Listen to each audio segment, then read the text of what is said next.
when your headphones are the proper size for your head. Copying it and tweeting it. Actually,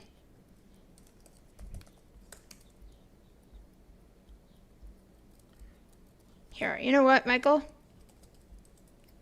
What's up? We're just gonna do this. I'm already logged into the IA website. Thank you. We're gonna do that instead. Thank you. Thanks. Alright, yeah. Alright, AirPods Max are definitely more comfortable than these CADs. See, if you had your wire, you could use those. Oh, yeah, I actually do have my wire.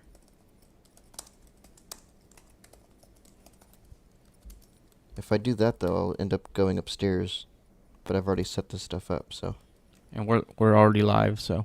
Yeah. I mean, I wouldn't have to join and come back, but... Still.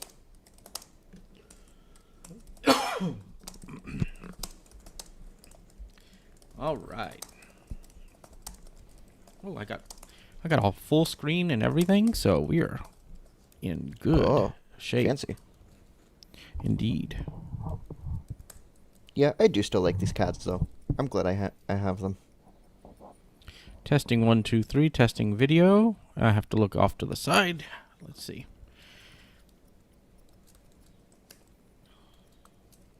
Testing 1, 2, 3. Testing 1, 2, 3. I assume I you're like it. monitoring yourself. I am. What I'm doing is I have my AirPods Max hooked into my actual microphone. I didn't care for. I really didn't try that on the Yeti, but I really like that on this microphone.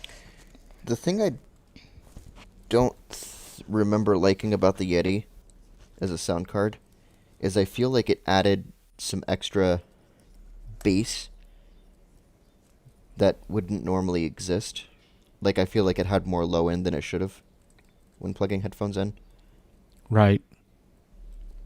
Speaking of bass, there's somebody driving down the road with a giant bassy vehicle. I couldn't tell if that was here or there. My mic's picking that up.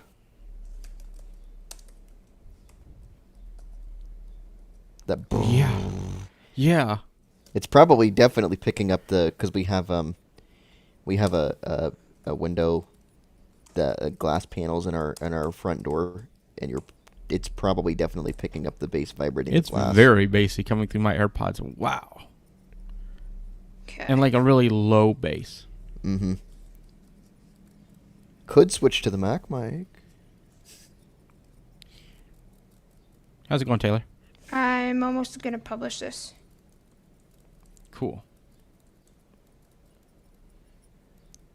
What's all the clicks and noises? Clicks and noises? It might be Taylor's keyboard. I couldn't tell. Well, No, I just didn't know what it was. actually, no. Hold on.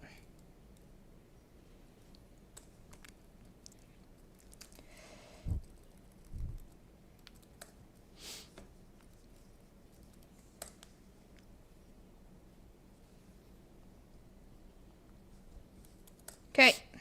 Hopefully I put the right logo in there. We'll find out. All right. Excellent. Oh shit, I forgot to put the YouTube link. Classic. Just Just a reply second. to it and. What? Well, I can oh yeah, you want to put the YouTube link on the webpage, yeah. Yes, what I'll do is I'll put it in there. So And if I unmute like this and then I mute,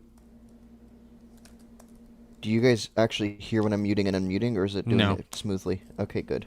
I can't do that on this mic. Observe. I'm doing it through Zoom. I'm holding the space bar.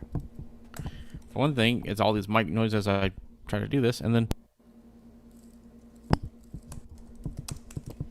Yeah, that kind of sounds like my mixer mic. I feel like it does the same thing. your what's it called? The PG58. Yeah. Actually, I think this mic does it too if I use the mute switch. Let's see. That was the volume knob. Yeah, click. there we Yep. go. I heard it. Excellent. Are we ready, folks? Yep, I'm Yep. ready. All right, let's do this thing. I'm excited about this episode. Is my Yeah, it should video be good? fun. Your video is perfect. Okay, let's do it. All right. And got an itch.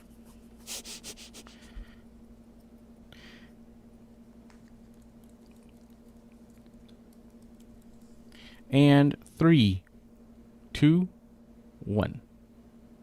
Hello, everyone, and welcome to another episode of the iACast. All right, with me today, I have Taylor Arndt, Hello, everyone. and I have Jason Earls. Hello, everyone. All right, and for you guys on YouTube, we have Taylor on video today. So me and Taylor are both on video, so a little bit of a different change of pace. And this actually, we started a kind of a new. We haven't decided really if it's going to be weekly or monthly show to talk about a technology topic on here. Last week we talked about we did a live stream on how to automate for productivity. So what did you think about that stream, Taylor? It was awesome. We need to do it more often. We were able to just kind of unwind, right? And we were able to kind of talk about what we talk about best, which is tech. I had an awesome time. We probably at this point, Michael, if we keep up what we're doing, we probably might want to do it weekly, or else our shows monthly will probably be 4 hours long. Right. That was on its own. It was a 2-hour show, It was. and it was a lot of fun. And I think we're going to have other people on there, to do interviews with. We might even, I think at one point, maybe in the future, we may even put Jason over here in the hot seat to talk about audio editing and Audacity and things And like music that. production and stuff. Yeah. How do you feel about that, Jason? Productive. No, I mean, I think it would be really cool. But Audacity's got its own stuff that's been going around the interwebs of news lately. But that's Why don't you talk about that a little bit and what that means? So I will link to an article that talks about this in detail. But there's Audacity had apparently been purchased by a different an organization in 2021, I believe.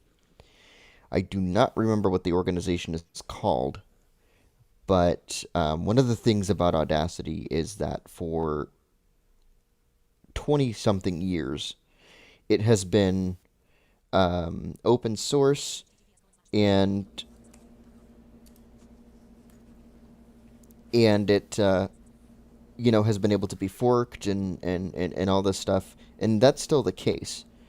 But another big win for Audacity is that they never really tracked any user information.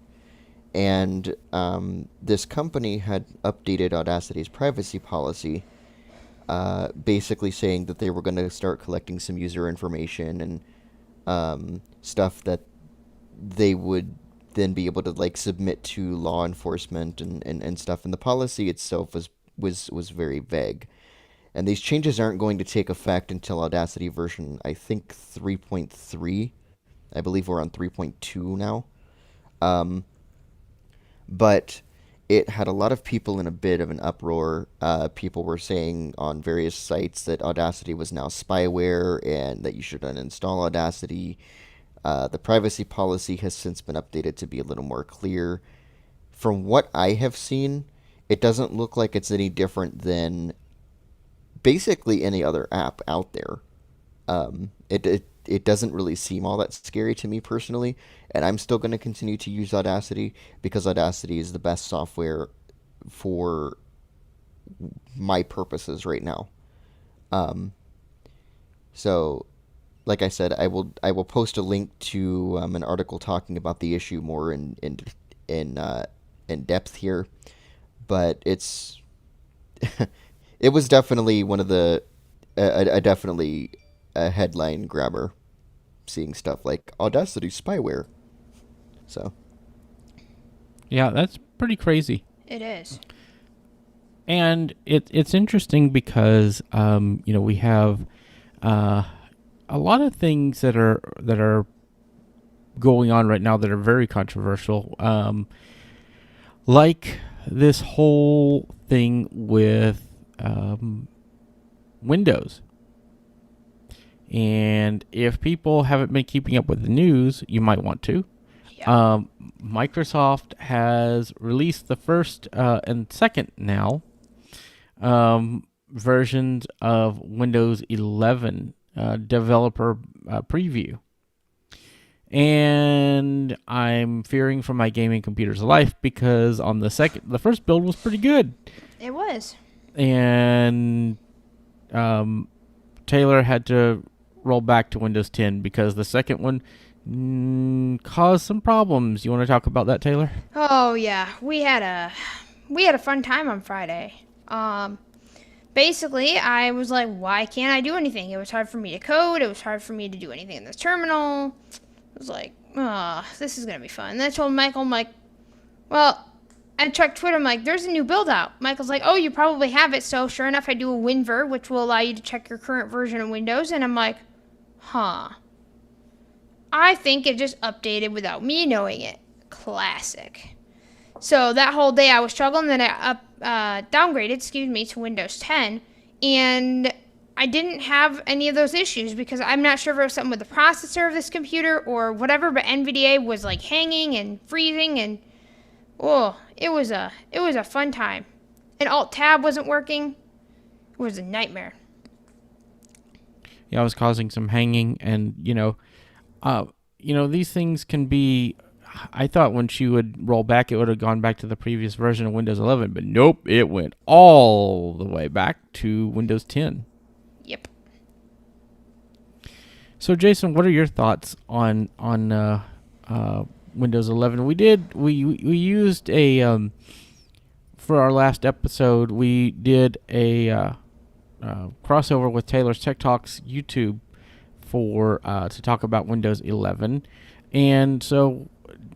Now that you've heard more and you've experienced some things with Windows 11, what do you think about the whole thing, Jason? I have a Mac. That's your answer to everything. Pretty much. No, I think I think it's very sad that the build, the second beta build has kind of undone some of the stability and reliability of what it sounds like the first build of Windows 11 had. Hopefully Microsoft will be able to fix a lot of that by the time the next build comes out for people to beta test. And I mean, it really does get annoying sometimes. Even as a beta tester, you know to expect bugs, right?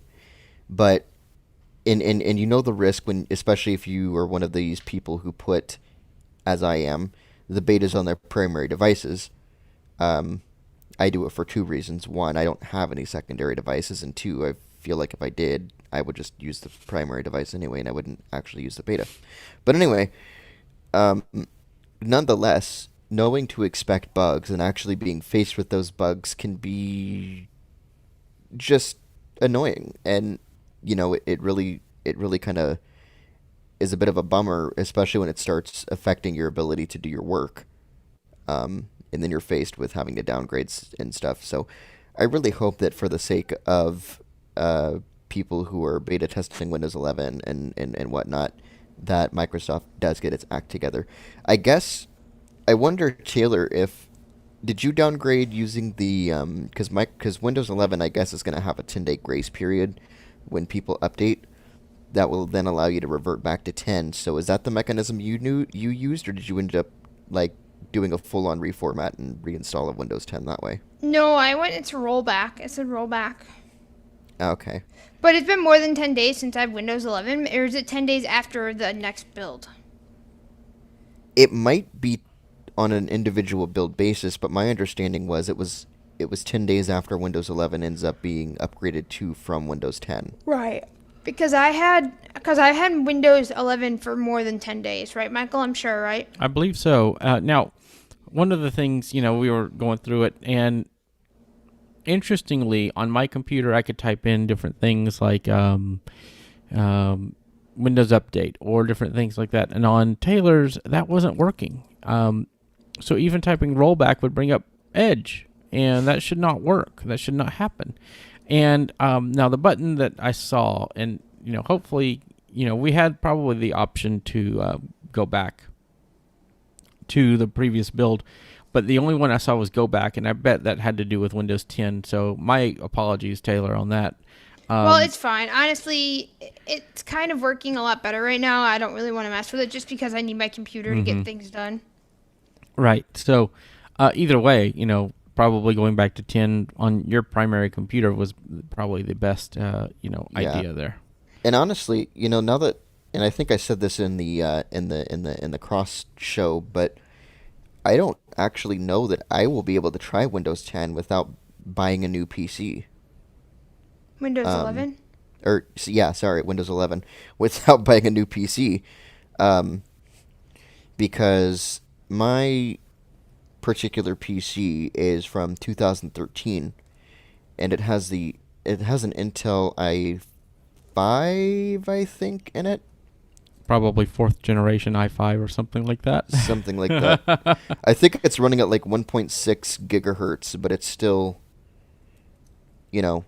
I think I meet the minimum RAM requirements. Isn't it 4 gigs of RAM or something like that? Yeah, Windows? it's 4 gigs, and then, but you need the TPM2 module, and you need and I seriously doubt I have secure that. boot and UEFI, and all that has to be turned on.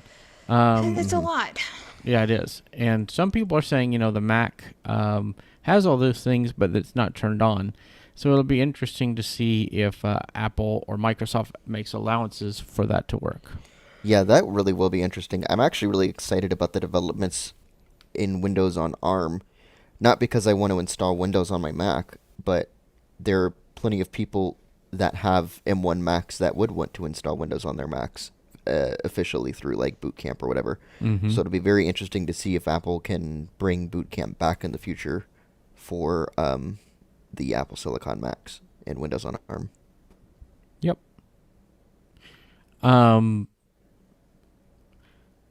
It's just interesting, the difference between, Windows 10 and 11, how much is really different, how much is not. And, I think really the big difference is the ARM support and what it's going to be, what that's going to mean for Windows.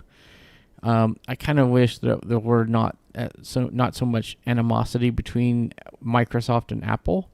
But, Apple is, with the Epic Games stuff, bringing it on themselves a little bit, and at the same time not. Microsoft is kind of siding with Epic a little bit because of the Xbox Game Store and all that, and the changes that they made in Windows, the Microsoft Store. So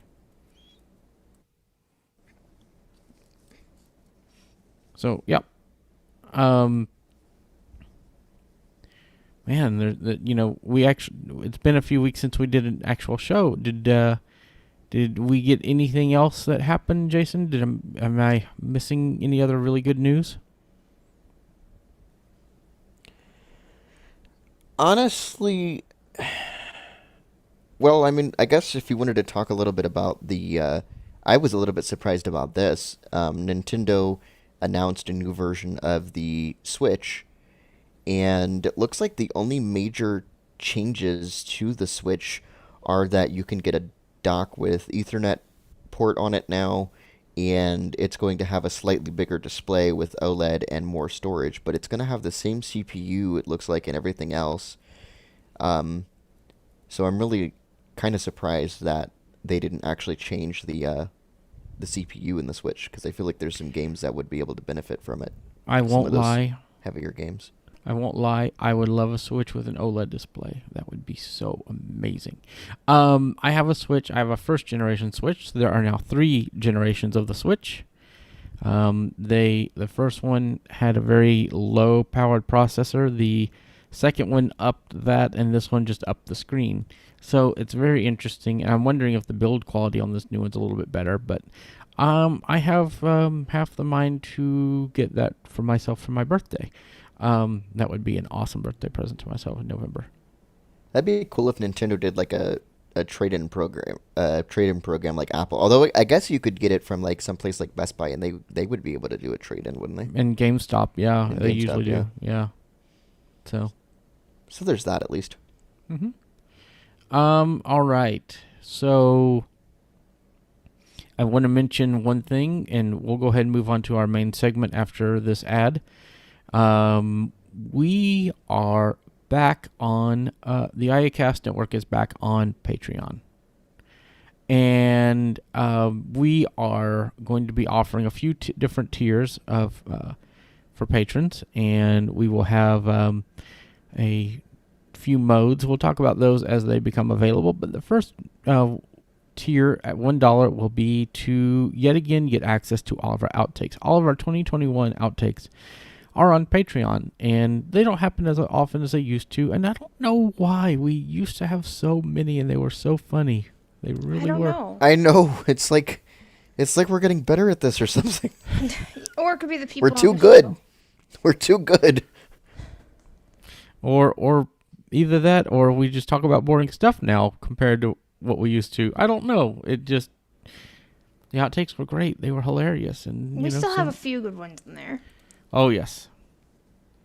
And I'm not going to mention it, but Taylor actually has one of the best. Yeah. Courtesy of my awesome neighbors, y'all. Yep. You know what I think it is? It's a conspiracy, right? Those of us who edit and work on the show are doing our best to make sure that we're professional and polished, so we don't have to do as much work when it comes to dealing with the outtakes. It's a conspiracy. Actually, you know what I think? You know what I think it is the fact that we've changed our show format to be more of a more conversational. You know what I mean? Yeah, I 'Cause actually think that's a lot of it. Mm-hmm. Because I was talking to you about this a while back, actually, about this very topic. I really do think it's that we're a little more laid back than we had been in earlier episodes, and that's okay. I really like that about our show and other shows.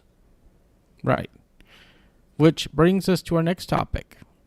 Our main topic for today's show. And that is Microsoft Office versus a comparison to Google Workspace. We at iAccessibility have been using Office for several years. And that may change very soon, because we have found the power of Google Workspace through a few folks, including Taylor and Michael Babcock and Doug and others who hang out on our Discord server. Damasi, yep. And both of these platforms have their benefits and their drawbacks. Although, to me, Google has one drawback. That's it. One. That's all. One. But we'll get into that. So, Taylor, you have your own company. So tell me why, what got you interested into Google Workspace compared to what you've been using for your company, which is Office? Yeah, that's a great question, Michael. For my company, I was interested in Workspace, especially after Damasi and the crew on the Discord server mentioned it, and for a couple of reasons. First off, the collaboration that it gives you is just unbeatable, right? So Google Docs is powerful. In fact, we've used Google Docs for a lot of different things, including stuff related to this podcast and even doing accessibility audits in real time together. The other thing that really got me is that the Gmail interface is pretty cool, but also that you can do other things that you would not be able to do in Office, like groups for business. So Taylor's Tech Talks has a group that just got announced, and we literally did that at TaylorAccess.com. So, it's really cool because I'm able to create groups and like mailing lists like Google Groups for Business and get more features as well. So there's a ton of features, and I think that automation of Google Docs and Google Workspace as a whole definitely convinced me to switch from Office. Awesome. So, Jason, you don't have a Workspace account, but you've benefited from Workspace. So, what has been your favorite thing that you've seen from what we're able to do since me and Taylor switched our accounts over to Workspace? Fixing my Google Drive. No, so for the listeners, we ended up setting up some shared Google Drives to sort of use as an experiment before we officially decided one way or the other about Office. And for whatever its reason, decided that it was going to fill up my drive. So I also had like this weird corrupt database file, it looks like. So that was interesting trying That to was figure fun. all that stuff out, because when your drive gets full, you also can't receive email. But I really think my favorite thing is the integration with Finder and the stability of it. I mean, I can have the drives mounted on my desktop. The Google Drive app works pretty well on the Mac. And I really like not having to continuously sign into my account and have it fail because it's trying to open something in system preferences, and system preferences is like, no, That doesn't exist. pretty much. Although that might be Apple's fault. I'm not sure. Either way. But either way, it's annoying. But it's in the fact that when you have shared drives, they just show up. There's no accepting through email. I almost wish there was. There's no prompt. You could set that up. You Oh, can can you? actually set that up. Yeah, I just don't. Oh, okay. Well, but it is nice being added to a shared folder. A shared drive, and just knowing that it's just going to be there without you really having to do anything. And you can have your files offline, and it just so far seems to be a very, very nice experience, and it really opens up the flexibility for other people in the future, especially people more as more and more people work from home because of the pandemic. Chromebooks have really started rising in popularity, and I feel like in a lot of ways Google's workspace integration would be a lot more flexible in Chrome OS than Office would, especially with the integrations with in Google Drive. I keep wanting to call Google Drive OneDrive. I have been doing that ever since we started doing this. Or you'll call OneDrive Google Drive. Yeah, or I'll call OneDrive Google Drive. You'll reverse the two. Yeah, but I really do think it has some very good things going for it, and I'm really excited to learn more about it as we make this transition and stuff. So Yeah. So my favorite things that I've seen are I love Google Drive compared to OneDrive or Dropbox. In fact, Dropbox just lost my $11 or $10 a month because Google Drive just offers a lot more, and even on the free plan, you get more space on Google Drive, and you could use it on more than 3 devices. Already win-win. And no double dipping. Right. So, Taylor, explain double dipping. All right. So double dipping is basically the practice where, for example, let's say that I share a folder with Michael and Jason and others, right? In Dropbox, what it will do is it'll say, okay, well, because Taylor shared this folder with you, let's take up everybody's space. So Taylor, Michael, Jason, whoever we share it with, it'll say, let's take up everybody's space. Whereas in Google Drive, it takes up the owner's space. So in other words, double dipping is basically the process of taking up everyone's space for the same content rather than just taking up the owner's, which is how it should be. Now, there is a caveat to that we found.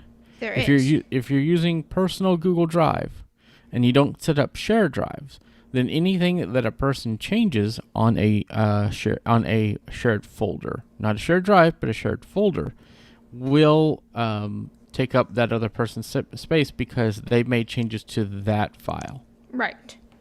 So so we did officially find that out. yes, then. we did find that out. That's why we moved all of our stuff from shared folders over to shared drives. Do we want to explain the differences? Yeah. So a shared folder is just a folder you share with a group of people. A shared drive is a dedicated drive that lives in the workspace of the person that owns the drive, and it takes up that organization's data. So, for example, my organization, my account has 2 terabytes. So it takes up that much data on that, on my organization. But if Taylor shares a big folder, it takes up or big drive, it takes up the space on her drive. And not Michael's. And not mine. And not any of the other users that are added to it. So it's the initial person who shared it. And, another thing that is important to talk about is the difference between, there's 2 applications. There's Google Backup and Sync, or as I like to call it, Backup and Stink. Yeah. And then there is what used to be called Google Drive File Sync, right? File stream. And they renamed that to Google Drive for Desktop. And that's the one you want to find, and it's not the easiest to find on their website. No, it really isn't. Because it's meant for teams and businesses to use. But it does work for individual users as well now. So highly recommend that. Very great app because it lets you use it without downloading any files. In fact, it does not download any files. But the other thing that's really neat is it will cache those files, and even if you don't download them, it will play. Like if you play a video, it will play instantly. I don't know how they do that. Yeah, and the other thing is on Windows, and it creates a separate drive. So on my computer, it's like a network drive. So you've probably seen those, right? If you're, let's say you're at a company and you have a shared drive between employees, it's kind of the same idea, right? It'll create a G drive, but you can rename that the drive letter, So then that way you could go to G:, and it will bring up your Google Drives or whatever letter that you assign the drive to. So it kind of keeps everything in place. The other thing is that if you do have shared drives, there's a separate folder called shared drives that is below where it says my drive. So whenever you go to your Google Drive, you'll see 2 different things. You'll see my drive and shared drives. And so it's really nice because you have that separation. It also adds shortcuts to file extensions for Google Docs, Slides, and Sheets. Yep. And any Google Calendar and any other Google-based thing. Jason, did we miss anything that you have experienced with all of this? Well, one of the things I really appreciate as far as the geek aspect is that they do have a native, it's either a native Apple Silicon app or it's a universal app, and I don't remember which is the case. I think it's universal. Whereas, as far as I know, OneDrive, yes, I almost called it Google Drive, is still running under Rosetta. Correct. Which I guess that's supposed to be changing at some point this year, but as of right now, it's still running under Rosetta, which I don't know. I like the apps running natively on the. There's another thing that most people don't know about this app is that the Google Drive for Desktop app is actually using Apple's new file provider service and mounts the Google Drive in /volumes. So it's actually just like they're making another file system on your computer that is doing all this stuff. So they actually are using best practices. So the Google Drive for Desktop team, especially on Mac, but also really on Windows too, those guys are top notch. So yes, they are. They deserve the credit that Yeah, I had actually forgot about that. And it's actually interesting because I heard somebody install, and I wonder if this is part of it, the file provider stuff being part of it, but and Michael, you can probably talk about this too, since you have Macs on both sides. Installing Google Drive on an Intel Mac requires you to restart right after the software is installed. It did. Mm-hmm. But when I installed it on my Mac, which of course is the M1 Mac, I didn't have to restart at all. It was just ready to go. Another thing, and we'll get off. We'll talk about OneDrive here in a second. But another thing that I really like is I could press change account or sign out, whatever the label says. Sign in with my other account. Yeah, switch account actually. Switch Michael. accounts. Mm-hmm. And once I sign in with the other account, it's done. It's instant. It's not a let's resync your stuff. Nope, it's there. And to me, that's incredible. That's really what makes this pretty amazing. OneDrive, is built into Windows, and you can install it from the Mac App Store. I would love to see the Google Drive for Desktop app make it to the Mac App Store. That would be pretty fantastic. I don't know if it can, though, because of, the /volume and all that kind of stuff. But Google Drive OneDrive. Jason? Now you're going to do it. Nice. I know. See what you did, Jason? I'm not doing it on purpose, I promise. It catches. Just all the drives. Yeah. So, OneDrive lets you do a lot of the same stuff.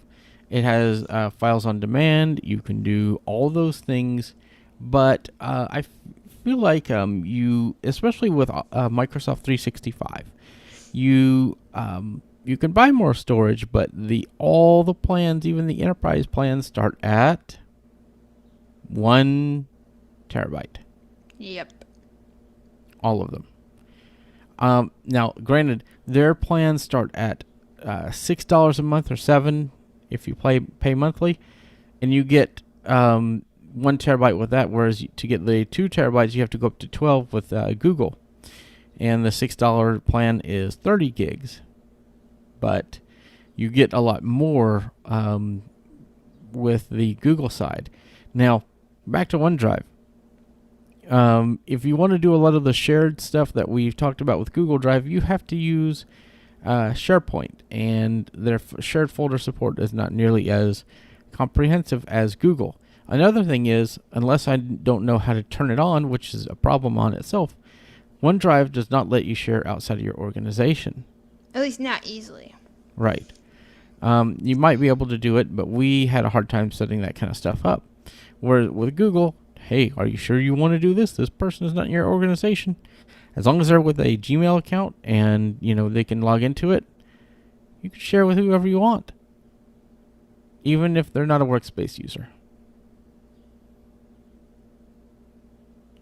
So, before I had Workspace, Taylor had shared with me, some folders from her Google Workspace account. And, that worked really well. And now we have shared drives. And yes, folks, yes, you can share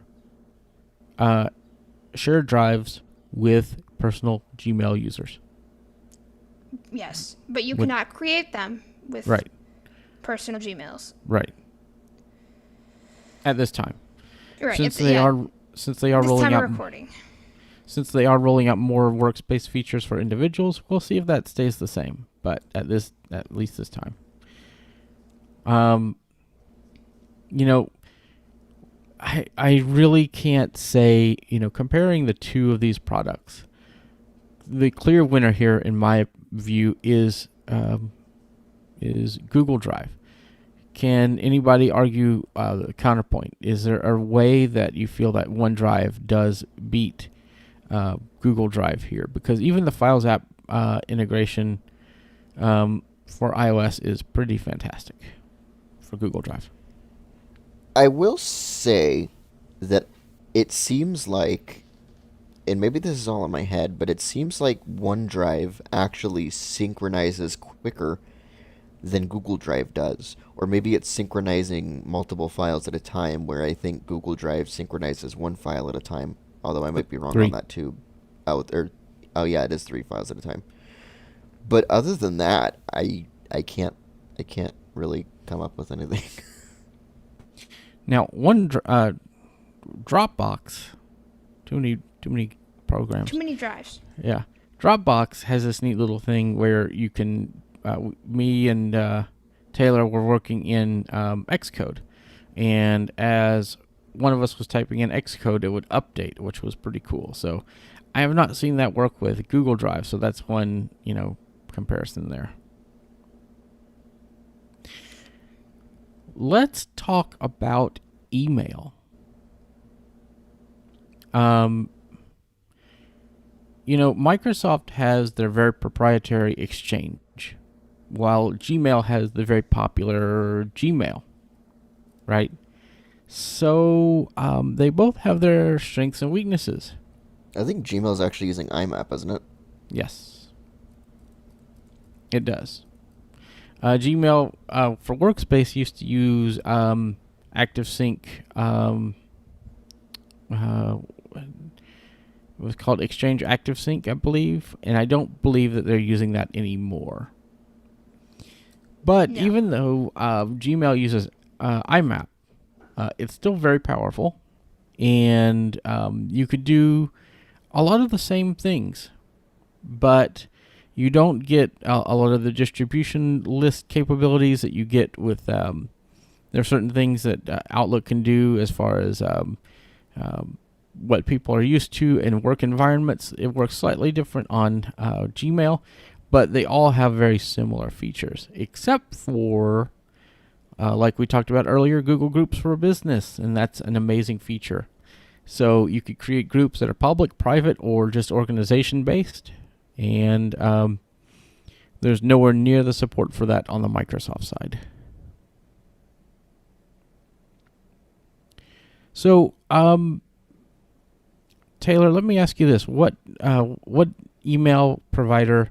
Because you've used both Outlook through Exchange and Gmail.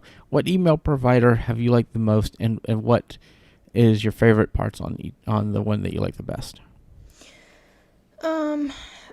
Right now, but the other thing to keep in mind here is that you can actually use Gmail in Outlook itself.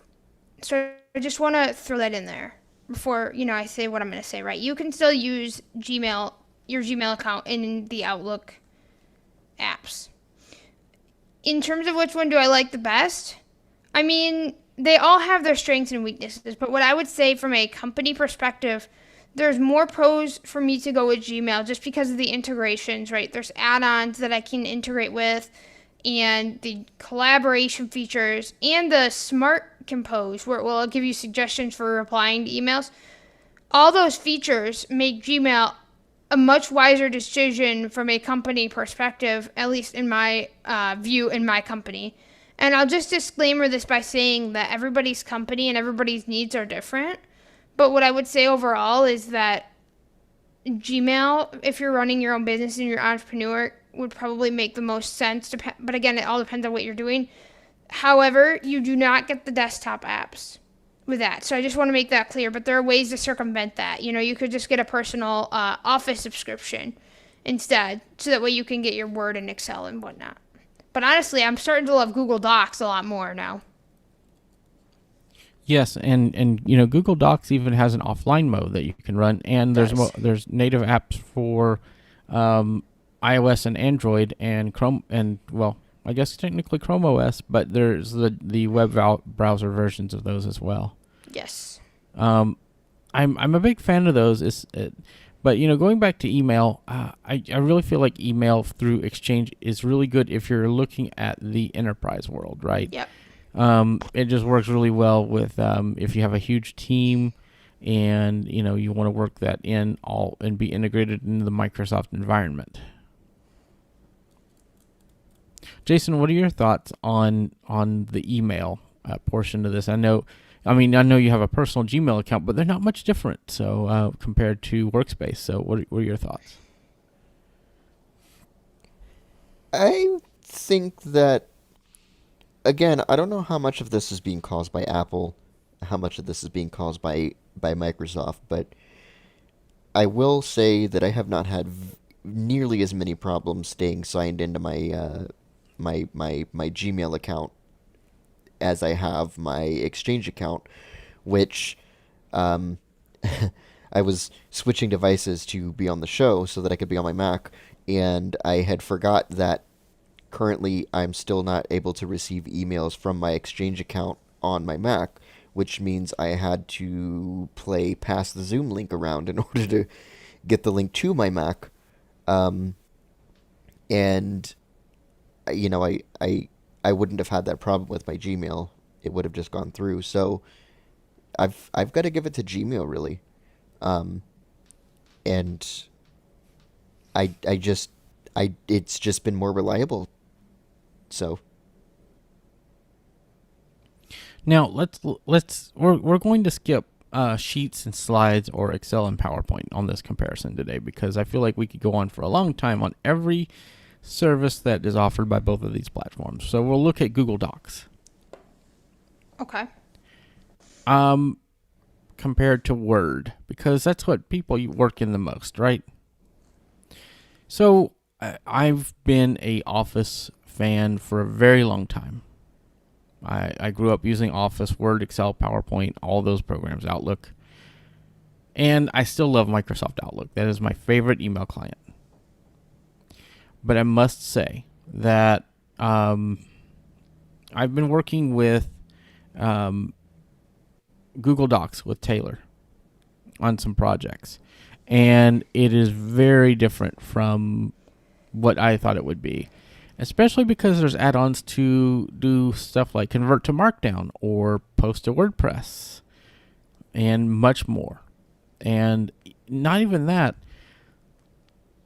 As a programmer, Google Docs is something that blew my mind.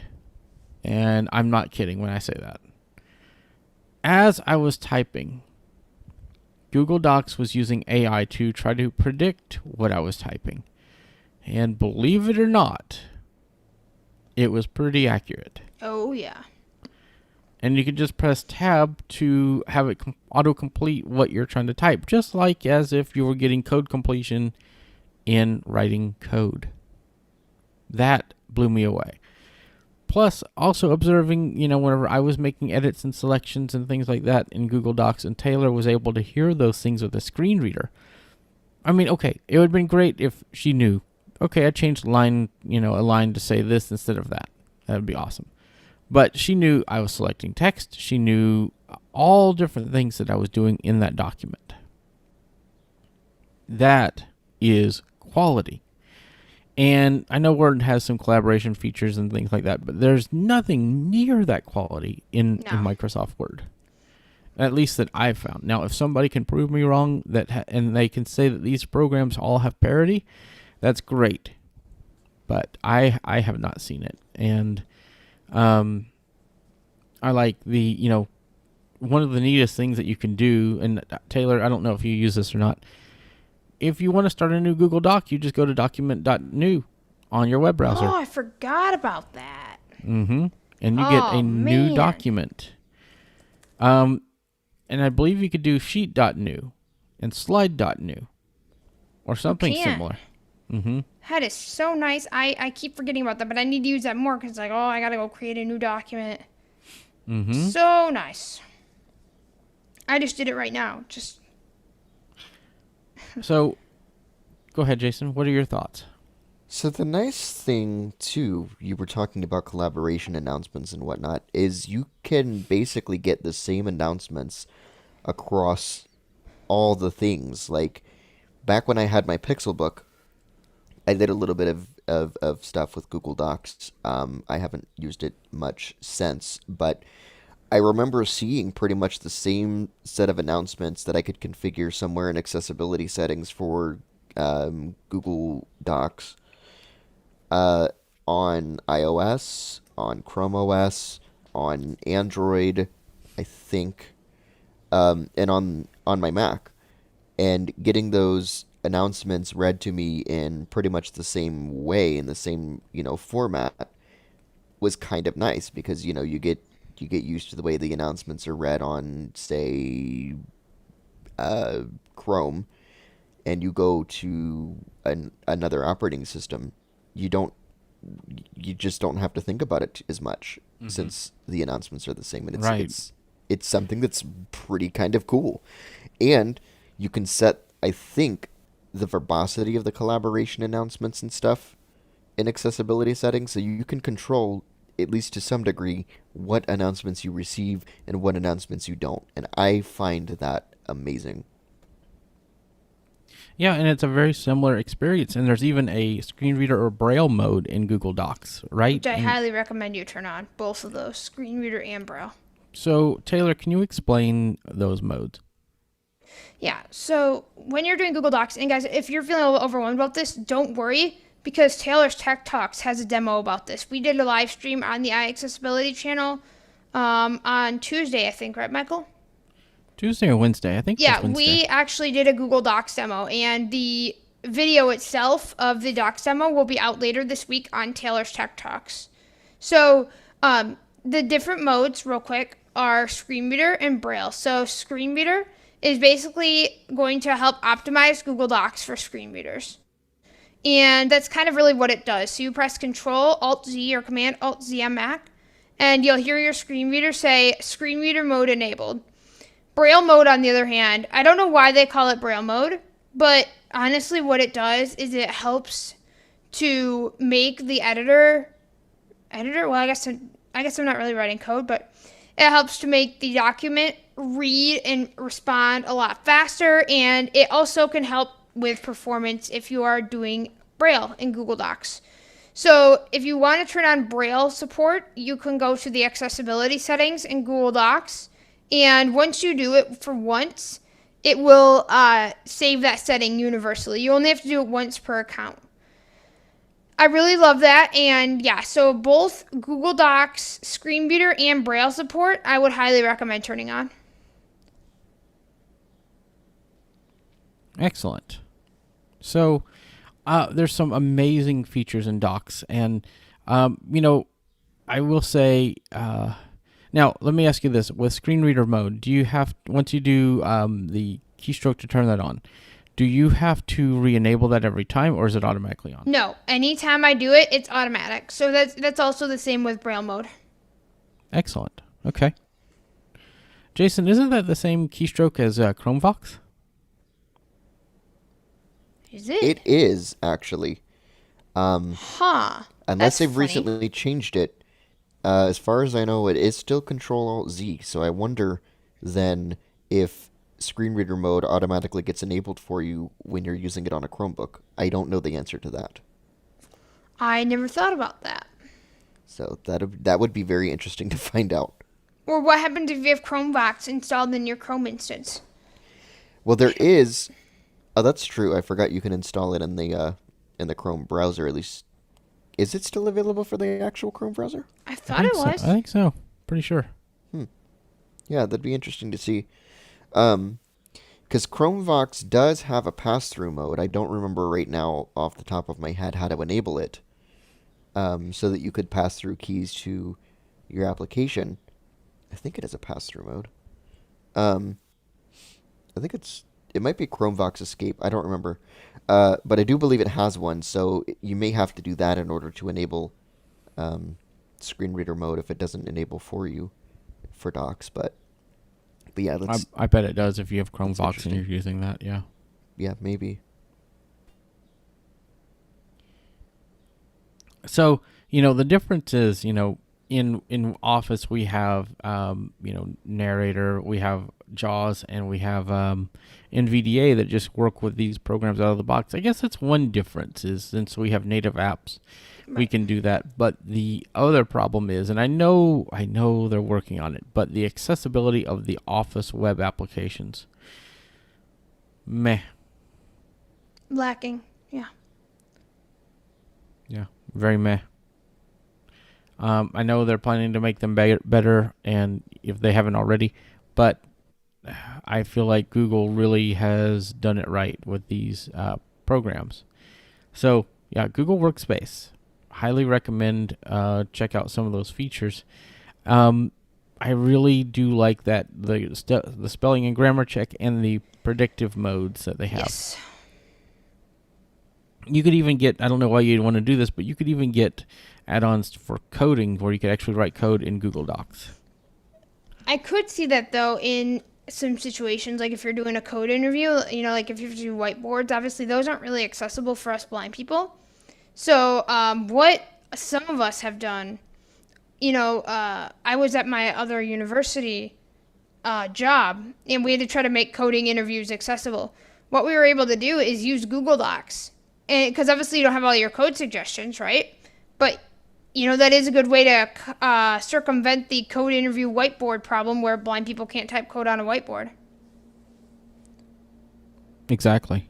So, the other thing, that's neat is we can enable two-factor authentication, but the restrictions are not nearly as heavy on requiring a relogin after a certain amount of time, I believe. Yeah, you're correct. Because with Office, it's either 14 days or up to 60 days. And that can be tedious on all of your devices when you have to relog in at the same time. Or at different times. Oh, yeah. There's a lot of integration with other web services. I kind of feel like this has been a complete pick on Microsoft day. But I will say, really where Microsoft has excelled is their native desktop apps. Yes. There is nothing in the world that can beat those apps. For example, there is nothing, I don't believe there's an equivalent in Google Doc or in Google Workspace for Publisher or Access or some of the other professional apps that you get with Office. So, you still get Word, on the desktop. You get Excel, PowerPoint, Outlook, OneNote, and Google Keep is the equivalent to OneNote, and it's a pretty comparable program. I'm not sure of its accessibility, but one place that Microsoft also really just has taken a baseball bat and hit that ball out of the park is Microsoft To Do. Oh yeah, and we still use that. Yes, and but the funny thing is we don't use it with Exchange accounts. No, we don't. Nope. Because you lose support for push notifications and other things when you're using it with an Exchange account. So, yeah, it's it's funny that you're like it's kind of turned into a pick on Office episode, and I was gonna kind of say something similar, jokingly being like, and so the real title of this show is why we switched to Google Workspace. But hey, be careful. It might still be that. But yeah, you were talking about signing in and everything, Michael, and one of the things that gets really annoying, at least on the Mac side, and again, I don't know who's at fault here. I kind of don't care who's at fault. I just wish it didn't happen. Is when Microsoft Office is like, hey, when Mail is like, hey, you need to enter your password for your Microsoft account, and then so you go into your network accounts inside system preferences, and there's literally nothing there that says you need to enter your password. You can see all your services and that you have the account set up with. They're enabled or disabled depending on your preference. Nothing is dimmed, and so it just seemed sometimes like it gives you arbitrary, your password needs to be input here, notifications, which really gets old. Yep. So the other thing that I want to point out is, and I wish I would have known, you can do this with Microsoft. It's not as easy to set up, but one of the neatest things that we have found in Google, and going back to email, is split delivery. This is a game changer. So one thing that I like is Google has 5 MX records that they ask you to put on your domain. That way you have 1 primary and 4 alternatives in case their main one is down for email. Imagine that. And you don't have to configure all the other headaches you have to with Office. No setting up auto discovery, no setting up SIP, DNS records, no setting up all of those things that you have to do with Office. All you have to do is set up your MX record, for email, and that's it. Google handles the rest. And if you want to, do a few other things, you can do that too. A few other DNS records if you want to. I only had to set up that and a TXT record or a CNAME record for verification, and that's it. My domain is there, and I can have as many domains as I want. But going back to what I was saying, split delivery lets me set up. Say I have iAccessibility.net at. Say I manage the whole domain from my website, from cPanel. I can set up the email through Google and have it forward addresses to cPanel. So I can have as many email addresses as I want on cPanel, and then the rest of them be on Google Workspace, and then the real kicker. There's an option in setting up a route like this where you can say all messages will go through the Gmail spam filter. Now, what that means is before they even get to cPanel, they're going to be checked for spam. How cool is that?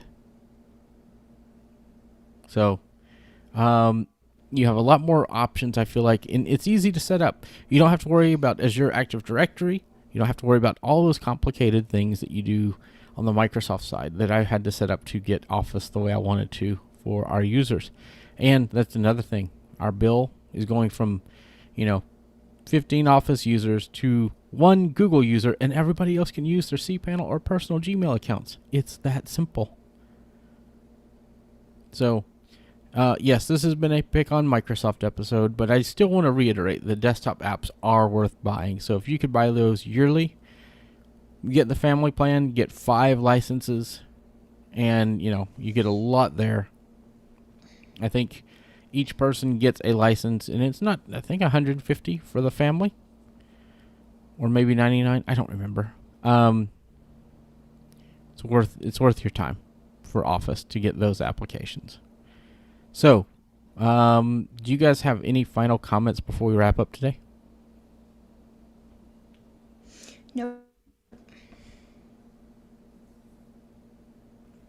I think the only thing I can just say is, whether you decide to go with Office, whether you decide to go with Workspace, whether you decide, regardless of what you decide with, the important thing is picking the best option that works for you and or your organization or business or whatever you need. And, do your research, look at plans, look at pricing.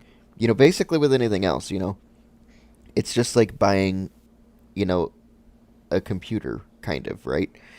As long as whatever you choose does what you need, that's the important thing. And so, just look at your options and pick what's best for you. Yep. All right, we are going to change this the ending section here because we are running low on time. This actually went longer than I thought it would. We're going to forgo picks this time, and we will start that up again next episode. So, Jason, where can people find you online? People can find me producing content for iAccessibility. You can email me at jason@iaccessibility.net. You can also find me on Twitter at JDE, that's Juliet Delta Echo 91. And you can find me on Clubhouse. If you do, feel free to say hi. All right. Taylor, where can people find you online? I am all over the web, but you can find me Taylor_Art22. You can go to my YouTube channel. So we've been talking about Taylor's Tech Talks. Jason is probably going to put a link to the show notes in there. For the Taylor's Tech Talks, there's a YouTube and a podcast. So taylorstechtalks.com will give you everything you need. And I produce content for iAccessibility. I'm on Clubhouse, as well as email taylor@iaccessibility.net. And yeah, those are some of the places where you can find me online. And that first one that you mentioned is for your Twitter. And Yep. Also, we will put a referral code for Google Workspace in our show notes for Taylor's referral code. Yep, and that does get you 10% off for the first year. Yep. Yep. Awesome. All right, you can find me, Michael, producing content for iAccessibility. You can email me at mikedoise, that's MikeDoise, at iAccessibility.net. I am Mike Doise on Twitter, and you can find me on Facebook, Michael Doise, Clubhouse, all the places, and at my website, michaeldoise.com, and my new business home at techopolis.online. So hope you come by and say hi and kind of look at me as I build this website. That website's being used for a Minecraft server, development platform, all kinds of cool stuff. So, that might be an idea for an episode or a live, or one of our live interview shows that we're starting up, Taylor, to do a talk about Mac Stadium and what we're able to do with it. I think that'd be kind of fun. I think that should be one of our next ones. Yeah, we've got a lot of ideas already, so this is good. Yep, I agree. All right, folks, that's going to do it for this episode of the iACast. Thank you guys so much for being here, and we will be back in 2 weeks for another episode. So thank you so much, and we'll see you next time. All right, bye, everyone. Bye, everyone. Bye, everyone.